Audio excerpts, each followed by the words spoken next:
Bien, bienvenidos nuevamente. Continuando con la sesión de la revisión sistemática de la literatura, vamos a comenzar ahora con la tercera fase que incluye la definición y la descripción de las etapas que deben desarrollarse para efectuar una revisión sistemática de la literatura siguiendo el estándar que está definido internacionalmente y siguiendo las recomendaciones y las guías que están dispuestas desde la literatura. Ya voy a apagar la cámara también para seguir potenciando la señal del internet y vamos a continuar con esta presentación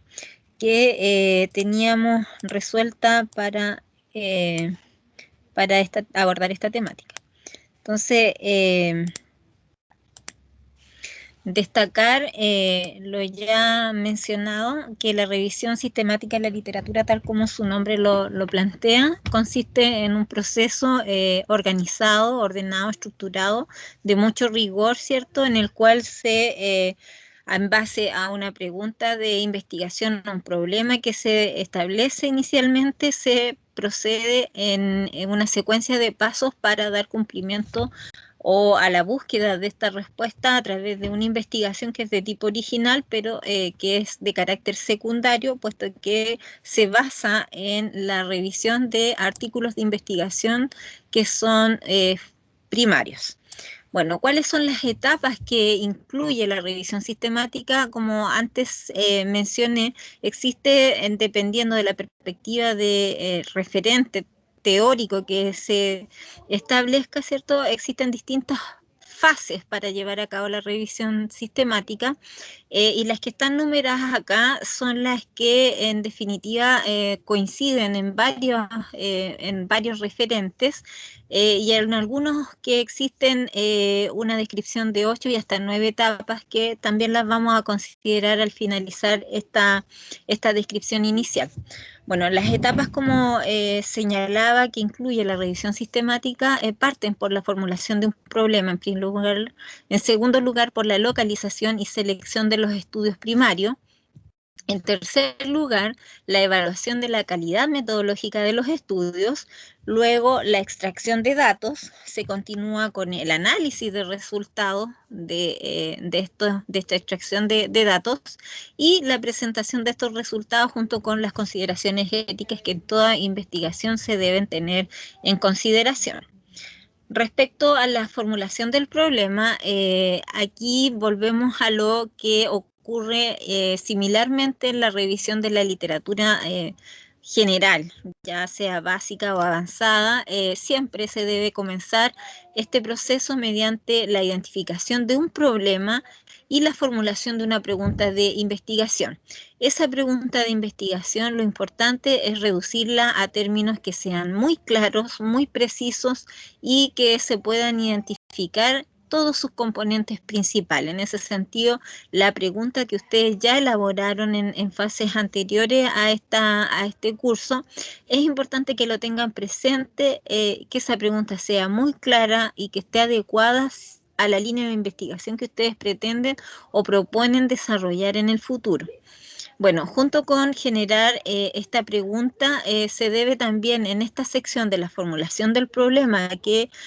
correspondería a una introducción de lo que es el ensayo que ustedes van a tener que entregar como producto en 2 semanas más, también se debe incluir la definición del objetivo general que tiene esta revisión sistemática de la literatura, junto con los objetivos específicos que derivan de esta investigación. Entonces, es importante que en esta formulación del problema esté establecida la pregunta, que se identifique el problema, que se plantee de manera clara, precisa, muy acotada, junto con los objetivos también que va a tener esta revisión sistemática.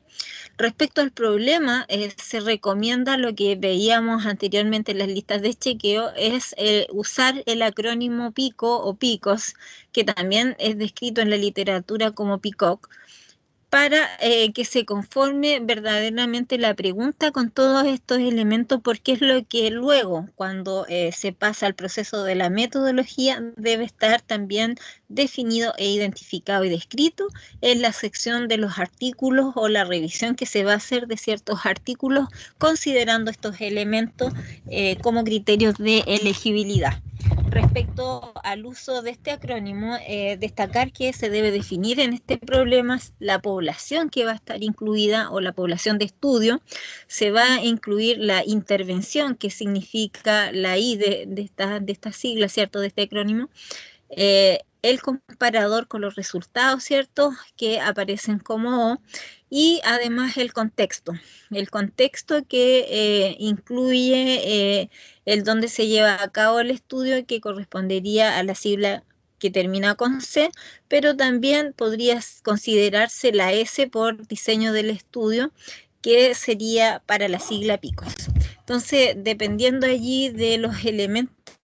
que están definidos aquí, es de cómo también se va a estructurar esta pregunta y de cómo también se van a elegir aquellos artículos que contemplen estos elementos que están descritos acá en la formulación del problema. Esto va a permitir, tal como dice aquí, generar una pregunta clínica, y no solamente la pregunta clínica, también la pregunta de investigación que se vaya a desarrollar dependiendo del área en donde se va a trabajar. Ahora, ¿por qué se dice de la pregunta clínica? Porque esta sigla es muy utilizada en el área de la salud, que es de donde surgen las revisiones sistemáticas y en donde tienen la relevancia de que sus resultados son la mejor evidencia que se utiliza para las intervenciones que se llevan a cabo con los pacientes. Por eso es tremendamente importante que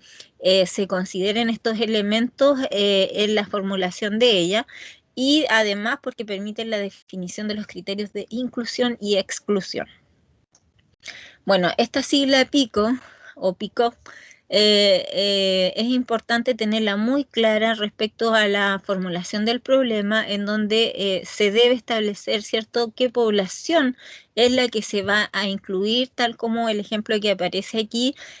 Por ejemplo, el grupo de estudiantes con ciertas características, que es el grupo de estudio que se va a tener en cuenta en esta revisión sistemática, ya sea grupo de estudiantes, grupo de académicos, por ejemplo, si en el contexto de universitario. Ahora el grupo de padres y apoderados podría ser en el contexto de la educación primaria o también en la secundaria, o el grupo de profesores, ¿cierto?, que participan en la comunidad escolar. En ese sentido, muy importante precisar en esta formulación de la pregunta cuál es la población que va a estar considerada y que debe estar incluida en la pregunta que se genere. También es importante definir cuál es la intervención o qué es la intervención que se pretende incluir dentro de esta pregunta o considerar en la revisión que se lleve a cabo de artículos, ¿cierto?, o de la literatura respecto al problema que se plantea. Y esa intervención puede ser de tipo diagnóstica, pronóstica, por ejemplo, o de intervenciones educativas que se hagan con los jóvenes, con los niños, etc.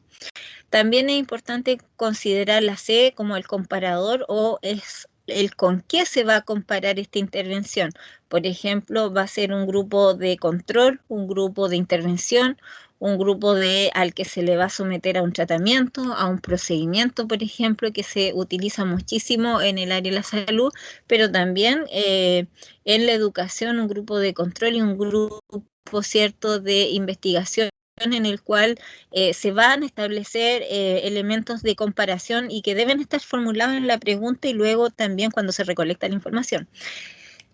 Considerar también la O de resultados, ¿cierto?, puesto que se tiene que identificar qué es o cuáles son los resultados que se espera alcanzar u obtener, ¿cierto?, con base a esta pregunta, con base a la evidencia que se logre recabar y el análisis final que se logre incorporar. Lo mismo que la C o la S que veíamos, ¿cierto?, por el contexto, ¿cierto?, esta población en qué contexto está situada o delimitada, y también el tipo de diseño del estudio que se va a incorporar en la revisión o en la pregunta de investigación que se formule. Entonces, importante tener presente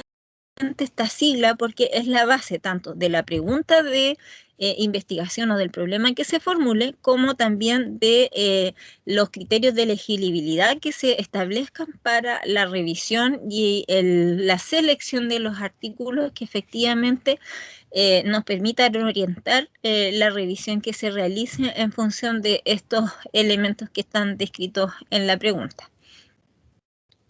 Bueno, una vez que se define la pregunta, se formula el problema, ¿cierto? Es importante seguir con una segunda etapa que corresponde a la localización y la selección de los estudios primarios. Los estudios primarios, entonces, ya mencionamos que son aquellos o son la base desde los cuales se define, ¿cierto?, el estudio en sí. Y desde estos estudios primarios se deben definir los criterios de selección de los artículos, las características que va a tener la población y la intervención que se va a realizar. Estos elementos que recién veíamos en este acrónimo PICO son los que también van a guiar la selección de los artículos, ¿cierto? Considerando qué población es la que se está estudiando, cuál es la intervención que se realizó, cuál es el contexto también que se va a incluir y cuáles son los resultados que se van a estar comparando, revisando. Ya, entonces aquí es fundamental que se definan estos criterios para seleccionar los artículos que van a estar incluidos en la revisión. Indicar también las características que tienen para ser incluidos o para ser excluidos, que eso finalmente es lo que se va a detallar o se va a describir en el proceso, y también respecto a los resultados que se logre tener y las conclusiones que se logre efectuar. Bueno, ¿qué criterios de inclusión se sugieren o se recomiendan?